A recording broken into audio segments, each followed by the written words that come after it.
आप सभी को मेरा प्रणाम। कथा कहानी चैनल में आपका हार्दिक स्वागत है। आज हम वैशाख मास के छठे अध्याय को सुनेंगे।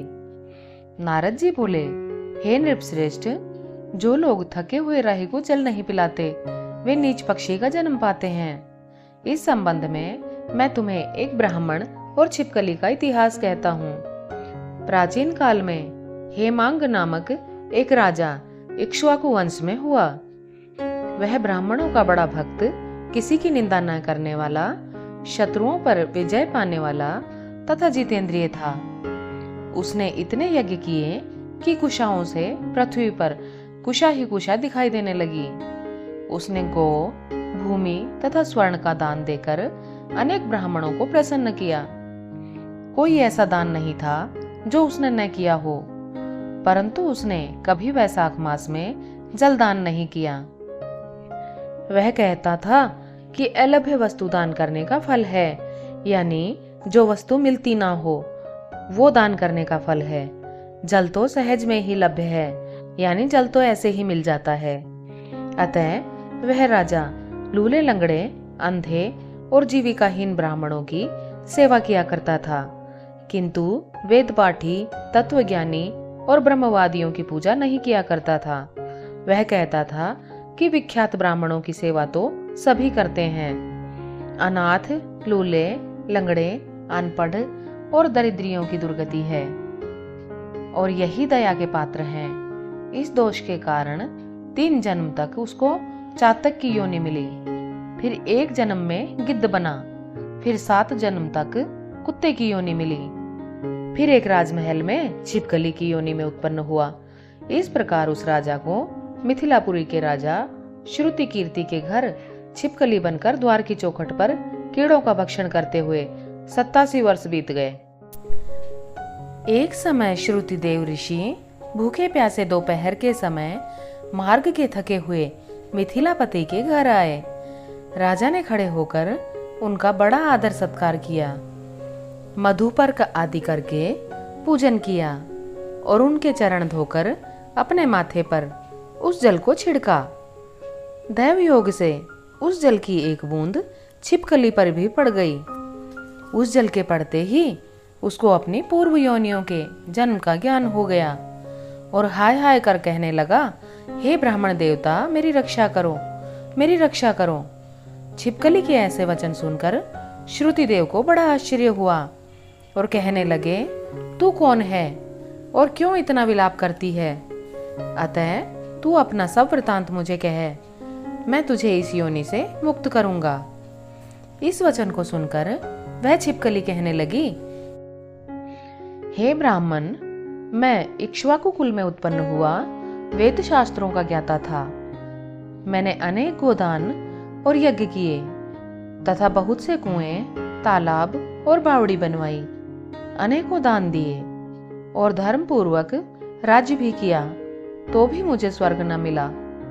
3 जन्म तक चातक और 1 जन्म में गिद्ध हुआ, 7 जन्म तक कुत्ते की योनि में रहा और अब इस छिपकली की योनि में हूँ। यह राजा आपका चरणों तक छिड़क रहा था तो उसकी एक बूंद मुझ पर गिर गई, जिससे मुझे पूर्व जन्मों का वृतांत स्मरण हो आया है और मेरे अनेक पाप नष्ट हो गए हैं।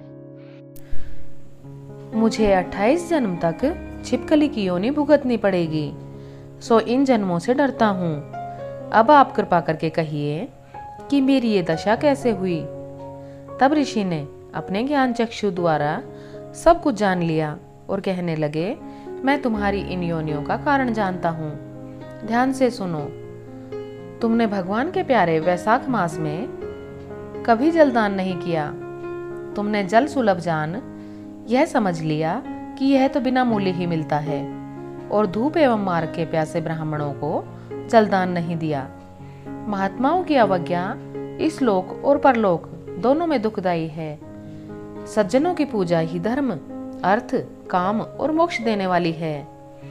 जैसे मंद आदमियों की संगति से कुछ फल नहीं मिलता, वैसे ही तीर्थ और मूर्तियों से तत्काल कुछ फल नहीं मिलता, परंतु महात्मा तो दर्शन मात्र से ही पवित्र कर देते हैं। साधु सेवा से कोई सज्जन दुखी नहीं होता।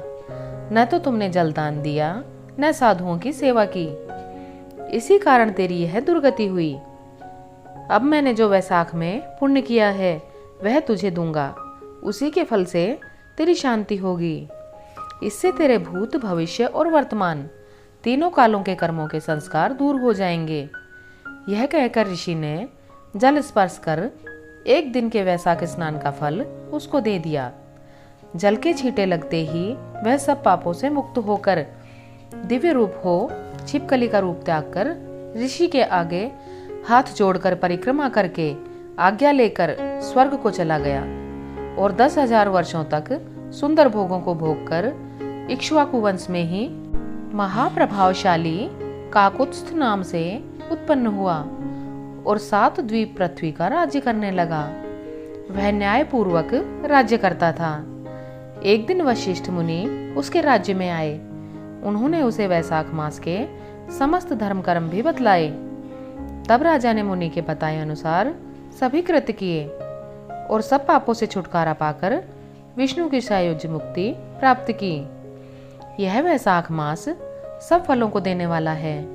इस पवित्र मास में जो मनुष्य यथाशक्ति दान धर्म करता है वह दीर्घायु होकर भगवान का प्रिय बनता है और सब पापों से छूटकर वैकुंठ लोक को जाता है। इति श्री वैसाख मास 6ठा अध्याय समाप्त। हमारी कथा कहानियां सुनने के लिए आपका बहुत बहुत धन्यवाद। जय श्री विष्णु। जय वैसाख मास की महिमा।